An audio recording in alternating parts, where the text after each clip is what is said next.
Hi, I'm Tim. Welcome to Watchbox, and thanks for logging on. If you love this watch, email me, tmosso@thewatchbox.com. It's in the description below. Pricing and purchase questions you have about this or any watch you see here on Watchbox. From you to me and my crew, tmosso@thewatchbox.com.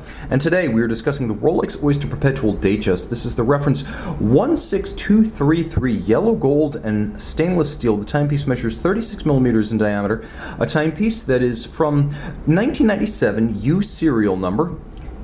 Nice and slender, at only 11.7 millimeters thick, and from lug to lug, 43.8 millimeters with a 20 millimeter spacing between the lugs. So you can see this Rolex 5-link Jubilee bracelet from the same period. I'm going to throw it on my wrist, which is 16 centimeters circumference, so you can get a sense of the watch and how it fits and how it sits. It's a great unisex option. Of course, the original Datejust in 36 millimeters, launched in 1945, was worn by Winston Churchill, who had an enormous wrist. So remember, it's the man that makes the watch, not the other way around. I consider it a unisex option, but I also consider it a traditional and discreet men's size.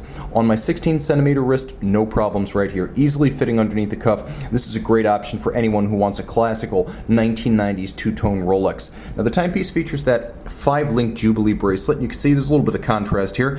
Differential link size, differential link alignment, polished centers, satin shoulders, polished outer faces, and removable links fixed in place by screws. Now the clasp features several divots drilled internally, so you can change the anchoring point of the bracelet inside to do some sizing adjustment without adding or removing links. Note how crisp the 5-point coronet remains on this example. It's a sign of little, if any, refinishing over the years. That's generally the first thing to go. Now when you look at the lugs, you can see that they remain symmetrical and intact from side to side.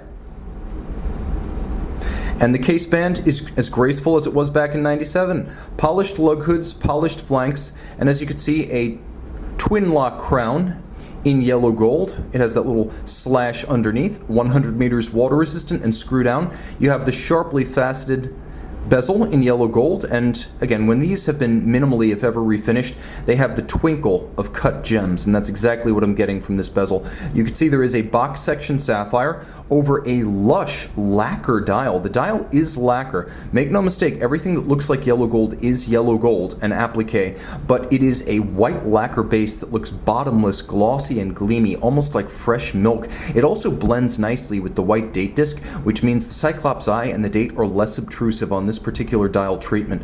The movement inside is Rolex manufactured caliber 3135, 31 jewels, automatic winding, 48-hour power reserve, hacking or stop seconds, and of course a quick set date. It has a full balance bridge with a free sprung index for shock resistance, a handmade Breguet overcoil hairspring adjusted in 5 positions to help it earn a COSC chronometer certification, and it's beaten away on its 31 jewels at 28,800 vibrations per hour. A Rolex classic. The canon of Rolex is of course the 3 sports watches, the GMT, the Daytona, and the Sub, but the Datejust is also part, not of a trilogy, but of the Quad of Gods. This is a core Rolex model, preceding all of the big 3 Rolex sports watches. Email tmosso@thewatchbox.com to own one of the Quad of Gods in the Rolex catalog.